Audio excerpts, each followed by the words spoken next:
In my screening of Megalopolis, people booed. In my screening of Megalopolis, people cheered. I heard one couple say that they should take away Francis Ford Coppola's keys because this is senile. I think all of those reactions are probably correct. And we are now talking about one of the most divisive movies of the year in Megalopolis, which I got the chance to see yesterday. And you know what? I did something different for this review.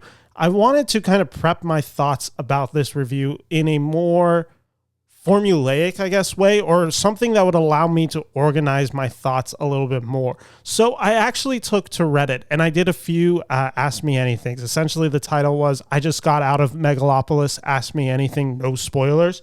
Here were a few questions that I got that I am going to try addressing in today's review. Why do you think the movie is divisive? Does it work better as an experience in the moment instead of taking it too serious and diving into the narrative while watching?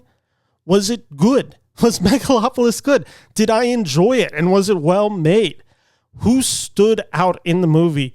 How did the live component play out in your screening? And was it a big swing? Those were all questions and themes that I kept hearing in discussion. And let's just kind of start getting through this because there's a few big ideas on this movie. And there has been a lot of discussion of what the plot of Megalopolis is. Essentially, and I should just mention, I saw it at IMAX Monday. And for 45 minutes before the movie started, they did a Q&A with Francis Ford Coppola, with Spike Lee, with Robert De Niro, and somebody from the New York Film Festival. They did a 45-minute screening before the movie started. Didn't tell the audience about that. And as Francis Ford Coppola put it, essentially this is the story of the fall of Rome, but told through the American perspective now. So essentially, we're taking the ideas of what led to Rome's failure and placing it, scribing it to America today, essentially kind of showing the parallels. I think that's an apt description. Here's how I describe the plot of Megalopolis, or I should say the overview of the story. What is Megalopolis about? Megalopolis tells the story of a society indifferent to their stagnation, thus allowing their elected officials to amass wealth and power with no consequences. When one innovator has the groundworks for utopia, he must break through the status quo in the belief towards a new tomorrow. And so let's just kind of get into some of these questions that I answered during the AMA. Let's just start with what is probably the most interesting one and the reason you're all watching a review. Was Megalopolis good? Did I enjoy it? Was it well made? That's about as straightforward of a question as you can ask, and I am not going to have a straightforward answer. Let's just kind of break it down. Was it good? I would describe this movie a lot of ways, and I don't think good and bad are necessarily in my vocabulary when discussing Megalopolis. I will say that this movie has ambition, and I will say that there are moments of this movie that I felt like I was floating, where I understood the experience, where I was captivated by it, and where I really enjoyed myself.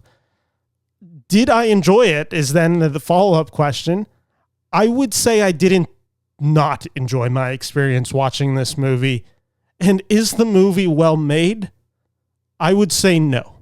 I don't think the movie Megalopolis is well made. And in some ways, that's the genius of this film. And in other ways, it is maybe the faults and failures and hubris of Francis Ford Coppola's vision in Megalopolis. So let's just talk about it. Why do you think the movie is divisive? Because this movie is very clearly divisive. Audiences, I do not think, are going to care much for Megalopolis. I don't know if they know what to expect. I think I've given you a good groundwork to what to expect with this movie. Why do I think this movie is divisive? Let's just kind of focus on the Q&A that I got to witness yesterday. And I think it actually may have hurt the experience, even though I enjoyed the Q&A. During the Q&A, you had Spike Lee, you had Francis Ford Coppola, you had Robert De Niro, and there was a lot of discussion about the now, the today, America where it is now, especially 2 months before an election.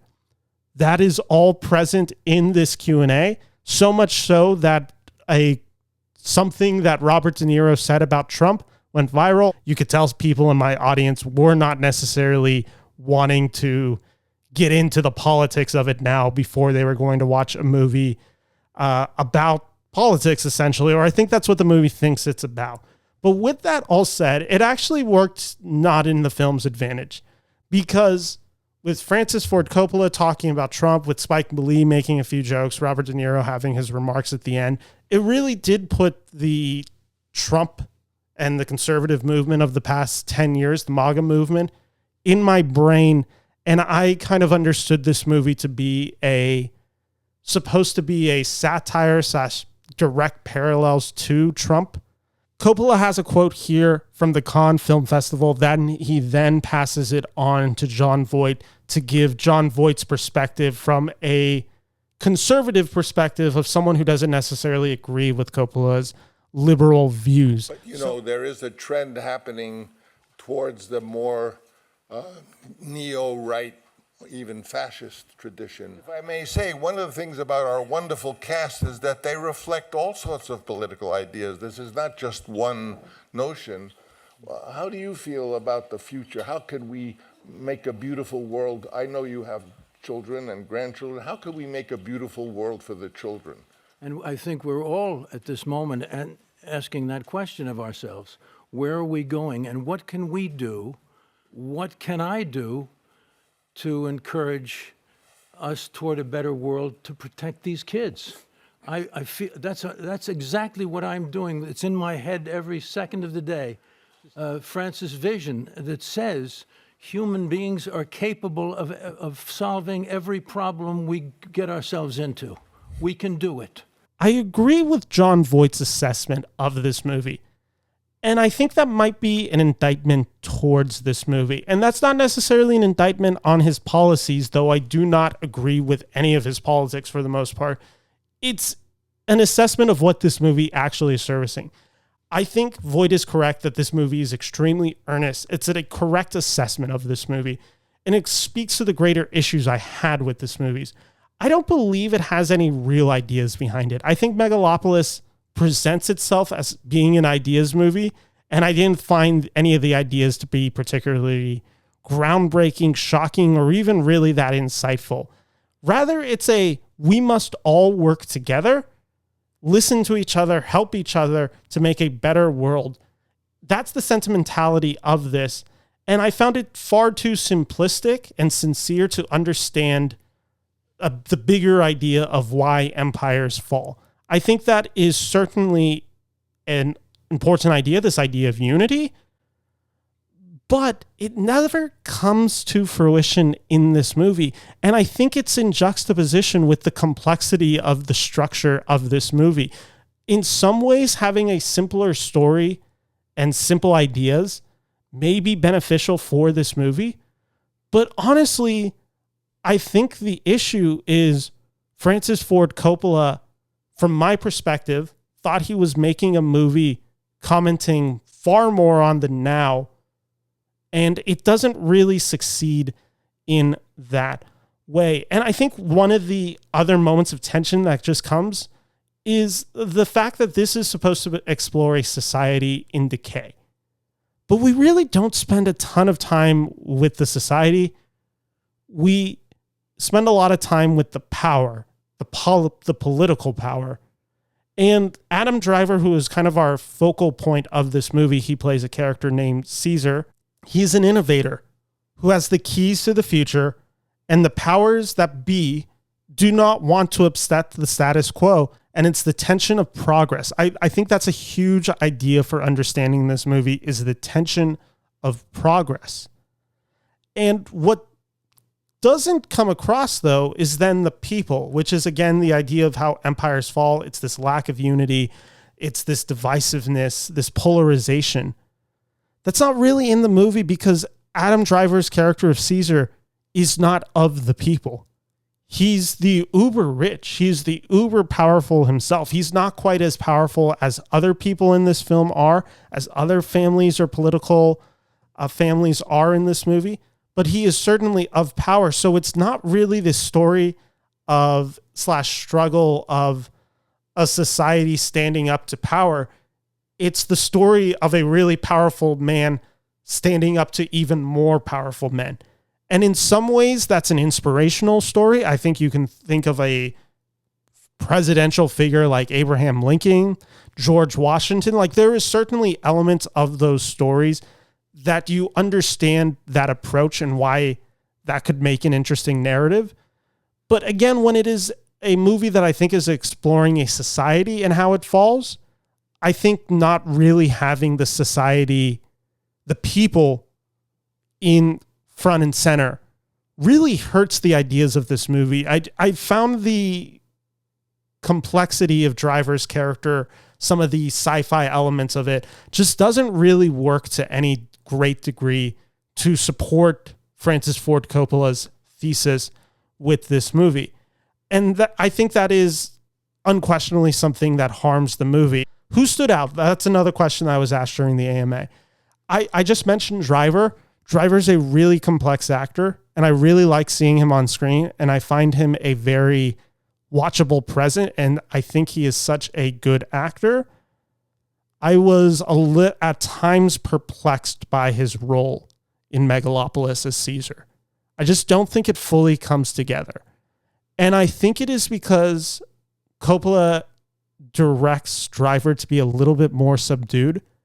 I think this character of Caesar needed to be a little bit looser, needed to be a little bit more unhinged, and catch the tone of the movie, because the movie is absurdist at times. And I think it's purposely absurdist and camp. Some people are going to disagree. Some people are going to say Francis Ford Coppola did not make a movie intentionally funny like this. I think he does. I think some of the performances from Shia LaBeouf and Aubrey Plaza prove that this movie is certainly not devoid of a sense of humor. And I honestly think had Driver just hammed it up slightly more, I think this character would have been a little bit more impactful. Ultimately, I just found him to be a bit too reserved. He has moments. He has this moment where he's at a party and he's essentially hallucinating. And I thought this scene was so energetic. It captured exactly what I wanted this movie to be. And Driver is going 100% in this scene. And that's where I thought the energy of the movie, I really understood, and I was locked into the tonality of this movie. The other performances who stood out, I think Shia LaBeouf is going to be a very divisive performance in this movie. I thought he worked really well in this movie, and I thought he was a really engaging presence as the villain / person going up against Caesar in this movie. He worked for me. It's a really out there and it's a very big performance, but it definitely worked for me. And I think the performance that kind of steals the show is Aubrey Plaza. This character really doesn't have a lot of development. However, what she brings is this kind of femme fatale, object of desire. She captures an aura and she captures a sense of humor that I think brings out the absurdist qualities of this movie and make it feel more satirical. And I believe she is the most tuned into what the tone of this movie is intending to be. It's a weird thing where I kind of think all the performances get significantly better as the film goes along. I'd be curious to know if they shot Megalopolis linearly, in the sense that I kind of thought all the performances weren't the best to start the movie. And then they all progressively start getting a little crazier and a little crazier and a little bit more unhinged and looser. And I was like, oh, I wonder if they're actually kind of going crazy in front of our eyes because the shoot of this movie is a little too wild. That I had that theory. Again, I can't really speak on that. Those are the three performances that stand out. Giancarlo Esposito is good in this movie, but he's kind of playing the same guy you're used to. Other actors like Dustin Hoffman, Schwartzman are barely in this movie. Nathalie Emmanuel's in this movie. She's good. I don't think this character is particularly well fleshed out. I'm not going to give Coppola credit for the female characters in this movie. I wanted to actually go back to this idea of divisiveness, why this movie is so divisive. In my Ask Me Anything, I answered this question by essentially being, I don't know if anyone knows how to properly assess this movie. If you are assessing it on the now, this movie doesn't work. If you are wanting crazy, this movie doesn't fully deliver. If you want this big swing, which was another question somebody asked, is it a big swing? I don't think it fully connects in that way. I will say there are certainly big swings made in the movie. Visually, this movie is so of its own style, and you mix that with the ambition of the story with some of the performances that I mentioned, and you just get something that feels grandiose. And so in those ways, yes, the movie feels like a big swing. It doesn't feel like anything you've ever seen. In other ways, I thought the film was, and I already mentioned the word simplistic, I thought the film was actually a bit too straightforward once stripped down. I once it was completely, when you get to the bones of this movie, I just didn't think there was much meat to those bones. It was a movie that I watched and I found myself thinking, this movie doesn't really have intelligent thoughts. And that's a little mean to say, because I think the movie is better than that. But while watching it, I did kind of notice myself kind of just putting the pieces together where I'm just like, oh, well, Francis Ford Coppola is just saying this. Francis Ford Coppola is saying that. Like, oh, I get what he's trying to do now. Like, it's not that complex and it's not as groundbreaking as I think people may have set themselves up to believe. Which brings me to another question. Was this movie better as an experience in the moment instead of taking itself too seriously going into the movie and trying to focus on the narrative? I definitely think knowing less about the movie will increase the experience of watching the movie.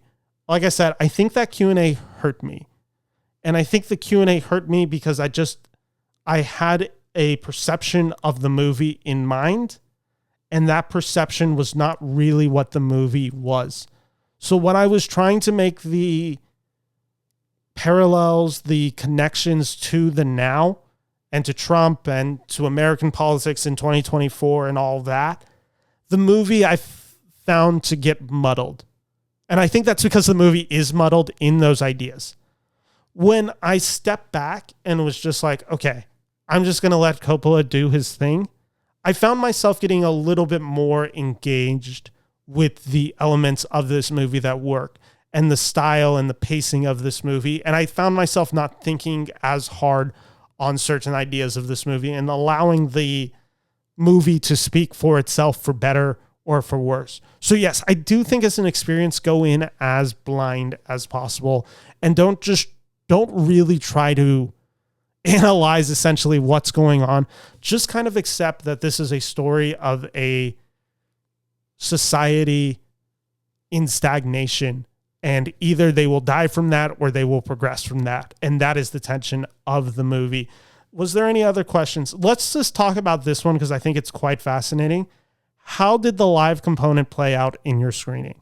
Some of you may have not heard at the IMAX screenings, and when this film premiered at Cannes and when it also had its TIFF premiere, there was a live component of the movie where just a random actor, I think paid before by Francis or the studio, comes out. He has a microphone. It is during like this news conference that happens with Driver's character, and the character is on screen asking the question, but then the audience is supposed to actually be asking the question, and it's supposed to look like it's Driver answering the audience's question. It's a cool gimmick when it's premiering at TIFF and Cannes and you're hearing about it and you're like, whoa, what is this movie? In person, it did not work. So here's what happens. One, it's like 5 seconds. The lights turn on for just a brief second. Someone comes out with a microphone. And I've heard the experience was different for everyone nationwide. I've heard some people said it was lip synced, others didn't. In Sacramento, it was lip synced. The guy comes out with a microphone. He just mimics what the character on screen is saying, the question that they're asking. Lights turn off and he walks out. At worst, this was a distraction. At best, this was unnecessary. I would just say that, this is a gimmick through and through, and it doesn't work. And it didn't add anything to the movie. It was a really bizarre, weird choice. Here is one thing that I did want to talk about this movie, and I think it's another way to read this movie. And it's kind of my closing thoughts on Megalopolis. I think you can understand Megalopolis a little bit better if, instead of taking it and trying to understand this as a text of the Roman Empire, how it relates to America's empire right now, where we are on the brink of democracy as a whole, there is an interesting reflection to be had on this movie about the film industry. I think there is a lot to be said about Francis Ford Coppola's role in the film industry and where the film industry now exists. And it comes back to this idea that happened in the Q&A. During the Q&A, there is this question that is asked, and Coppola essentially talks about being asked by the studio to make Godfather Part 2 and how he was resistant to it, and he had all these lists. He wanted control, he wanted the ability to do this or that, and he wanted to get a certain amount for his paycheck, and he insisted that it be called Part 2, blah, blah, blah. And there's this moment of what I found to be authentic reflection where he just kind of candidly says, and I don't even know if it's intentional or if I'm reading too much into it, where he's like, well, you can thank me for all the sequels. You can thank me for all the chews and movie titles. And it's very clearly played as a joke. And I also think there's a level of honesty to it. I think there is a certain level of burden that Francis Ford Coppola may feel as a director for helping bring popular movies and giving them sequels. Now, Godfather Part 2 is a better movie than Godfather Part 1. Unquestionably to me. Godfather Part 2 is one of the best movies ever made. But when you actually look at it in the context of Megalopolis, which Megalopolis is a movie about not being burdened with the past and being innovative and breaking the status quo. I think if you look at Hollywood today, that is exactly where Hollywood is right now as well. We are burdened by the past. Nostalgia is the craze. And obviously, I indulge on it. I liked Beetlejuice 2 a lot. I gave Deadpool and Wolverine a good review. I like Twisters. Like, there is a lot of these examples that I have been in favor of. But it is certainly clear that Hollywood is relying on nostalgia and the past. And there is an argument that that's not good and that we are losing our sense of filmmaking integrity and our ability to push forward the art of film in the decision to stay in the past. I think that's an interesting read of this movie, and I think that can be found in the source material. There's also other ideas of this movie. You've probably heard it. Francis Ford Coppola has mentioned the word woke and cancel culture. Those are phrases that have been uttered. Cancel culture, he talks about the want to hire actors who have been quote unquote canceled. That would include Shia LaBeouf, Dustin Hoffman, and I guess Jon Vought is canceled just because of some of his political views. I guess that's what Francis Ford Coppola was saying. I didn't really get the impression that Jon Vought was necessarily canceled, but here we are. So he cast controversial actors. Dustin Hoffman has no role in this movie, but Shia and Jon Vought do have a really big role in this movie. I forgot to mention Voight is very good in this movie. I liked his character a lot. But it is also a reflection of cancel culture and the actors. I think that text is also there inherently due to the casting of these characters. And quite literally, the text is also there because there's a subplot in this movie with a singer by the name of Grace VanderWaal, I believe.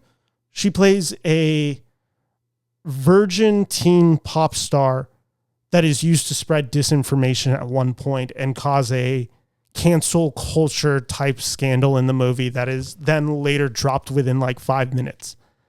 So those elements of that are in here, and how I guess you could say cancel culture has run amok in Hollywood.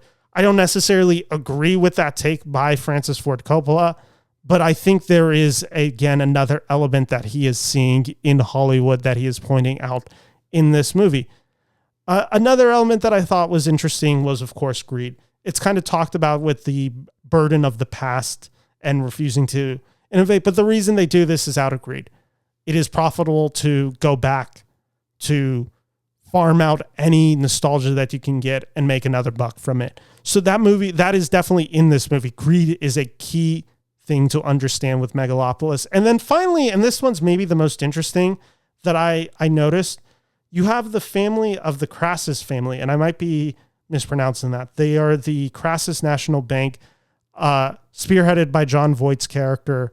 I believe it's his nephew, maybe it's his son, is played by Shia LaBeouf, and then the cousin is the character played by Adam Driver in this movie. So it is this powerful family that has all the influence and power. And I did take note that Coppola is a part of one of the most famous film families in Hollywood. I mean, besides the fact that obviously his daughter, Sofia Coppola, has become wonderful director, Roman Coppola has become a very talented writer himself.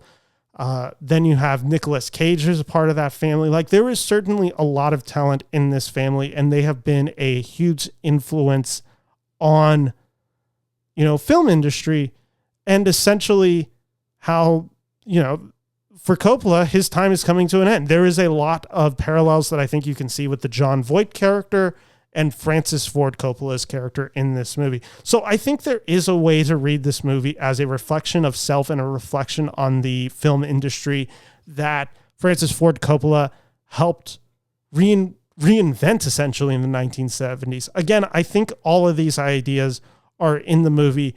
With that all said, is Megalopolis a great movie? I'm going to say no. Is Megalopolis a bad movie? I'm also going to say no. I think Megalopolis is best described, as they do describe it, a fable, a warning, and an experience. I think that is what Megalopolis should be understood, and I respect the ambition of this movie, and I also think the movie falls victim to a story that really doesn't have the power behind it. And thus, while watching it, I wanted to be embraced, to embrace this movie. I wanted to kind of be taken by this movie. And what ended up happening is I was kind of just waiting for the other shoe to drop. I was waiting for this movie to finally grab me, for me to accept the brilliance, or if not find that brilliance, then understand that it is misunderstood.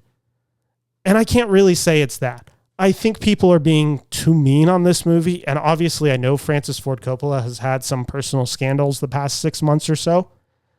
I think there has been a pitchforks from the critics. Some of the Hollywood trades have been very unkind to this movie. This is essentially a movie made by somebody who sold off a lot of his vineyard to self-fund this movie and tell the story he wanted to tell. I am always going to respect the ambition and choice to do so. And I'm glad he did so for my entertainment, or just for my viewing pleasure. So I am thankful for him for doing that, even if the movie is not a huge success. On a scale of 5 stars, let's just go 2.5. I think that's the right approach for a movie that is this divisive, that is this weird, and that is such a mixed bag. There is certainly moments that I found brilliant in this movie, and there's elements that work, and there's a lot that doesn't. So I'm going 2.5 out of 5 stars for Megalopolis. Let me know, did you go to the theaters and watch Megalopolis? And what did you think? Let me know in the comments below.